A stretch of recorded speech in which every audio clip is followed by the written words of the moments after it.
Bem, nosso estudo de hoje está no na Carta aos Efésios, escrita por Paulo de Tarso, no capítulo 5, versículo 28. Paulo fala o seguinte: assim devem os maridos amar as suas próprias mulheres como a seus próprios corpos. Quem ama a sua mulher ama-se a si mesmo. Emmanuel vem comentar no livro Pão Nosso, lição 93, o Evangelho e a Mulher. Muita vez o apóstolo dos gentios tem sido acusado de excessiva severidade para com o elemento feminino. Em alguns trechos das cartas que dirigiu às igrejas, Paulo propôs medidas austeras que, de certo modo, chocaram inúmeros aprendizes. Poucos discípulos repararam na energia das palavras dele a mobilização dos recursos do Cristo para que se fortalecesse a defesa da mulher e dos patrimônios de elevação que lhe dizem respeito.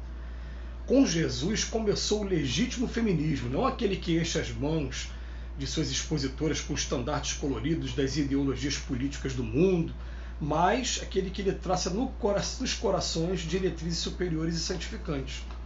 Nos ambientes mais rigoristas em matéria de fé religiosa, quais o do judaísmo, antes do mestre, a mulher não passava de mercadoria condenada ao cativeiro. Vultos eminentes, quais Davi e Salomão, não conseguiram fugir aos abusos de sua época nesse particular. O Evangelho, porém, inaugura nova era para as esperanças femininas.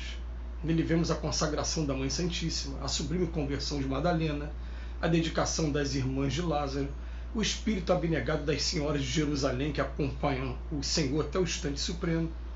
Desde Jesus observamos crescente respeito na terra pela missão feminil. Paulo de Tarso foi o consolidador desse movimento regenerativo, apesar da energia áspera que lhe assinala as palavras.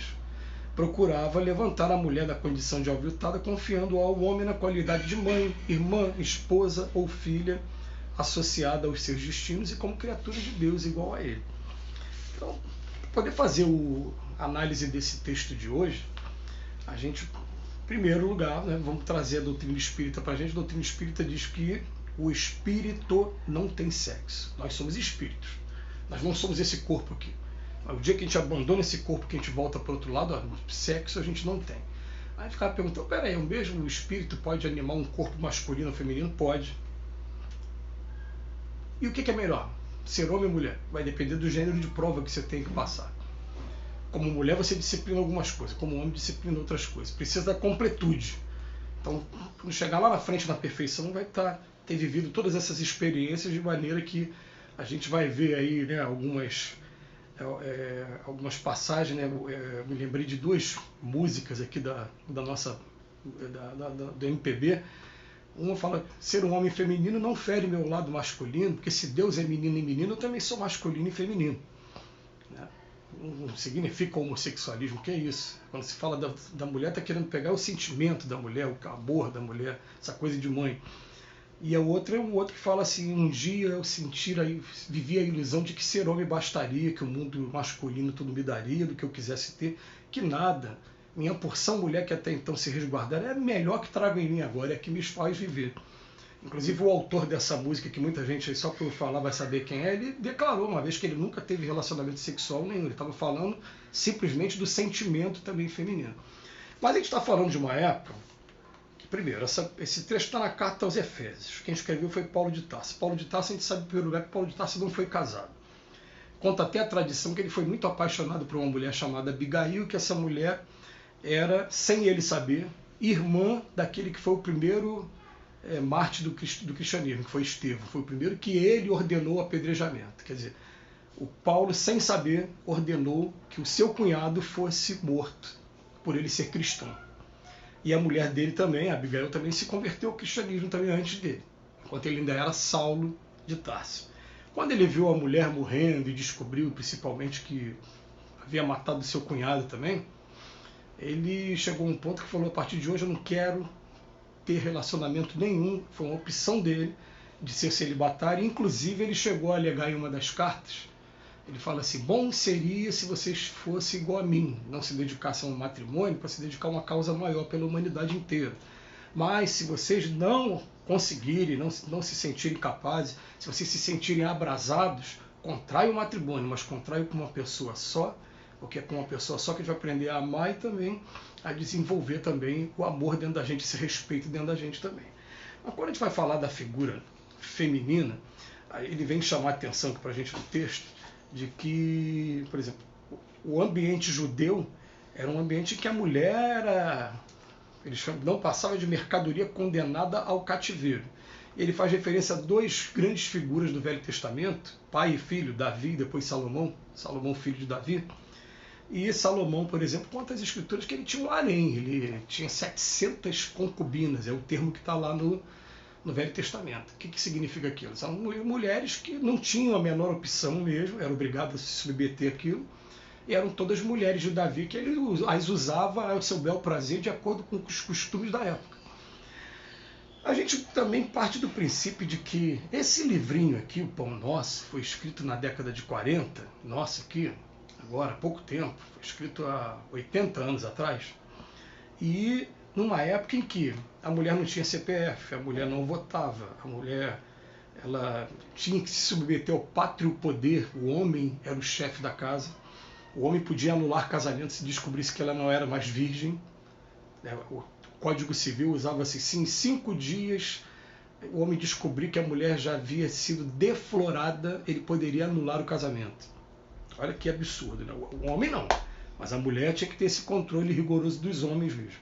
Outra coisa também que a gente sempre faz questão, né, de lembrar, a jurisprudência dominante várias vezes absorveu o homem que encontrou a mulher em adultério e matou a mulher, dizia que era legítima defesa da honra. Então, quer dizer, bem pouco tempo, a mulher também vivia um cenário muito mais complicado do que vive nos dias de hoje. Né? Muito mais complicado porque nos dias de hoje ainda é complicado. Diariamente saem milhares de medidas protetivas aqui no Brasil, que são agressões promovidas por companheiros, por maridos, enfim. E o juiz dá aquela ordem de que a pessoa tem que ficar a tantos metros de distância, não pode se comunicar por qualquer meio de comunicação, enfim, dá aquela... Acontece diariamente, vários casos, quer dizer, ainda estamos muito distantes de ter um respeito total, uma solidariedade total com a mulher. E a gente traz essas informações porque Paulo ele chega no momento que ele fala, olha, porém é o seguinte, o Evangelho ele inaugura uma nova era para as esperanças femininas. Porque é aqui que a gente começa a ter primeiro a informação da Mãe Santíssima, de Maria, e que Maria é venerada no Brasil todo, a Virgem Maria, Nossa Senhora, né? Cada um chama de uma maneira. A doutrina espírita vem dizer para a gente que até os dias de hoje ela é a dirigente de um local no plano espiritual que trata dos suicidas e dos grandes criminosos. Olha o galardão e olha a missão nobre que esse espírito tem. Depois ele fala da sublime conversão de Madalena, que deixou de ser uma mulher escrava aí dos impulsos de sensualidade, para se tornar uma mulher naquela encarnação ainda dedicada aos leprosos e aos filhos órfãos. Depois ele fala das irmãs de Lázaro, Marta e Maria, aquela que preferiu a melhor parte, daquela história muito bonita. Fala das senhoras de Jerusalém. Então, quer dizer, foi a primeira vez na história que a gente está vendo mulheres com posições nobres, posições admiradas e cultuadas até os dias de hoje. E a única coisa que a gente vai lembrar aqui, quando chega no final, ele fala assim no texto, né? Apesar da energia áspera, que muitas das vezes assinalou as palavras do Paulo, ele procurava levantar a mulher da condição de aviltada, confiando ao homem na qualidade de mãe, de irmã, de esposa ou filha, associada aos seus destinos, e como criaturas de Deus igual a ele. A gente só vai lembrar, em cima disso tudo, que quando a gente estuda a doutrina espírita, que ele vem dizer para a gente que nós somos espíritas, a gente pode também daqui a pouco estar animando um corpo feminino, chega a hora que cada um de nós a gente deve começar a pensar assim, peraí, se eu hoje fosse mulher, sou homem hoje, o que eu queria que fosse respeitado em mim como mulher? E a mulher também pode fazer isso também. Quando um dia eu estiver na posição do homem, o que eu vou passar a respeitar na mulher? O que eu quero de respeito agora? Porque a cada dia que vai passando, a gente está percebendo que esses costumes bárbaros de discriminação contra mulheres estão abrandando. Embora, em nossa opinião humilde aqui, ainda esteja muito longe do ideal. A mulher ainda tem muita coisa para conquistar, né, e vai conquistar quando o homem se desmaterializar e se espiritualizar mais. E principalmente entender a sua natureza espiritual. Pelo menos estamos a caminho e vem fechando aqui, como é que diz o versículo, que quando a gente aprender a amar e cuidar como do nosso próprio corpo, a gente vai estar no caminho correto. Que Jesus nos abençoe hoje e sempre.